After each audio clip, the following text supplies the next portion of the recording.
A menstruação, né, é a endometriose, gente. E para esclarecer algumas dúvidas sobre esta doença, né, estamos aqui recebendo em nossos estúdios a médica ginecologista, a doutora Carolina Bandeira, para tirar nossas dúvidas. Bom dia, doutora Carolina, tudo bom? Seja bem-vinda. Bom dia, Marília. Bom dia a todos vocês que nos escutam. Um prazer estar aqui.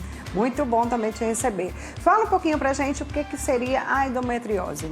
Então, a endometriose é uma doença que se caracteriza pela presença de endométrio, que é a camada que reveste o útero internamente, fora do seu local habitual. Então, esse endométrio, ele vai se alojar, ele vai se implantar e fazer alguns nódulos em qualquer lugar da pelve ou até mesmo fora da pelve. E quais são os principais sintomas e como que uma mulher, né, que está aí nos assistindo, que eu tenho certeza que tem muitas, elas podem identificar essa doença? Sim, a endometriose ela atinge até 10% da população feminina, então é um número muito grande. Na Paraíba estima-se que até 200 mil mulheres possuem a doença. Ela é caracterizada principalmente por dor pélvica crônica e progressiva e a infertilidade. E a idade, né? Existe uma idade ou não para atingir essa? Existe sim. A endometriose ela é caracterizada por pacientes, principalmente em idade fértil, que é dos 20 aos 40 anos, principalmente. Agora, uma dúvida, né, que eu acho que tem muita gente que deve ter, né? Você pode engravidar tendo uma endometriose? Sim, pode sim. Eu costumo dizer bastante isso. A endometriose ela não é uma sentença de infertilidade. 50% das pacientes vão ter sim dificuldade para engravidar. Qual é o grande segredo do tratamento? O diagnóstico precoce, quando você consegue evitar que a doença progrida ao longo dos anos, fazendo com que ela cause menos danos ao processo reprodutor feminino e assim tratamento adequado quando necessário. Claro que pode, né, como você falou, mas aí digamos que a pessoa vai engravida, ela pode vir a perder o bebê se ela engravidar?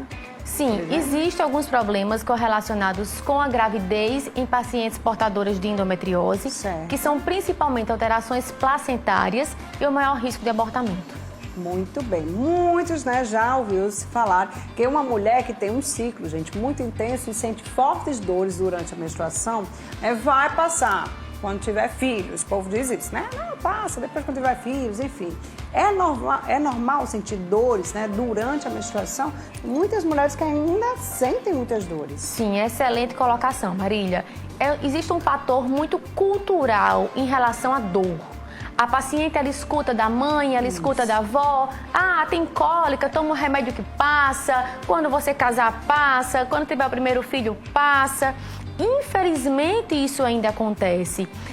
Ter dor, ter cólica em um processo fisiológico, em um processo pouco doloroso, é normal.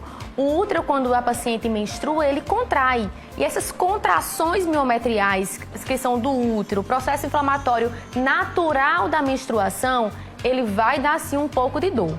Porém, a dor que não é normal é aquela dor que é progressiva, que ela incapacita as pacientes ao longo da sua vida, que faz com que ela não consiga ir à escola, não consiga sair com os amigos, não queira ter relação sexual, e ela vai trazendo a pacientes prejuízos progressivos e tirando ela de tudo aquilo que ela deseja fazer. Essa dor, então, ela não é normal. A endometriose, ela pode vir a causar o câncer? Não. Existe na literatura alguns relatos, obviamente, de lesões ovarianas relacionadas à endometriose, sim. Isso é algo muito raro, existe, é citado, a gente já sabe que existe, é citado na literatura, porém é algo bastante difícil de encontrar. Tem cura, doutora?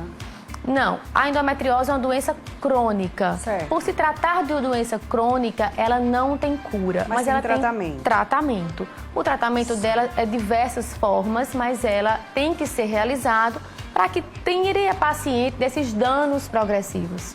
E aí pode vir a atingir outros órgãos ou não? Sim. A endometriose? Pode sim. A endometriose ela pode atingir principalmente trompas, ovário, a região por trás do útero, intestino. Existem lesões, inclusive, já descritas em pericárdio, em pulmão e até cérebro. Agora, tem muita gente que se queixa de dores na relação, ao evacuar, enfim, outros tipos de dores durante a relação. Eu acho que depende muito, né? Sim. Pode ser que seja, pode ser que também não seja, seja outra coisa, né, doutora? Sim, pode sim. Existem dores pélvicas. Essas dores pélvicas, elas nem sempre estão correlacionadas à endometriose. Existem outros fatores que devem ser investigados, inclusive doenças intestinais, doenças urinárias, que devem ser investigados em todo o seu âmbito.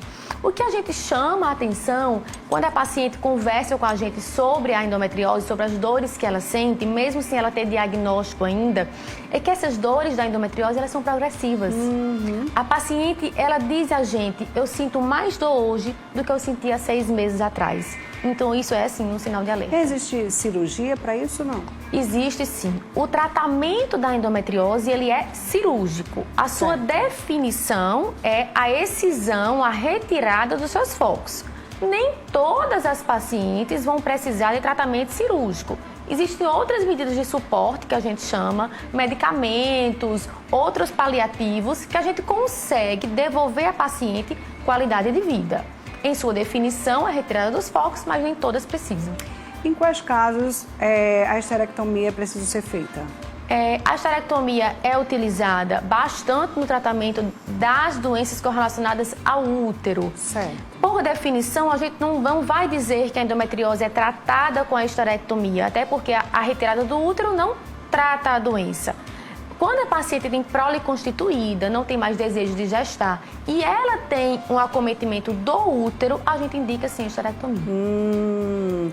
Agora sim, uma pessoa que ainda não teve bebê, você já fez algum tipo de cirurgia de endometriose e depois ela, sei lá, engravidou? Sim, diversas. A gente sabe que as pacientes que têm infertilidade e a doença endometriose, o tratamento dela, em muitas vezes, é sim cirúrgico. Obviamente, baseado em diversas outras questões. Reserva ovariana, parceiro. Quando a gente fala da doença feminina e a endometriose, a gente sabe que o tratamento é cirúrgico. E a cirurgia devolve à paciente mais do que 50% de chance de gravidez natural. Me diga uma coisa, quais são as recomendações que você daria para quem está nos assistindo, as mulheres, principalmente as novas, mais novas, às vezes não teve nenhum tipo de relação, mas sentiu algumas dores, né, alguns incômodos, né? E aí, o que elas devem fazer? Sim, isso é um fator muito importante, porque hoje a gente sabe que a endometriose é um problema de saúde pública. Ela atinge até 10% da população e esses pacientes costumam ter 10 anos para o seu diagnóstico. Então, o que é que a gente fala?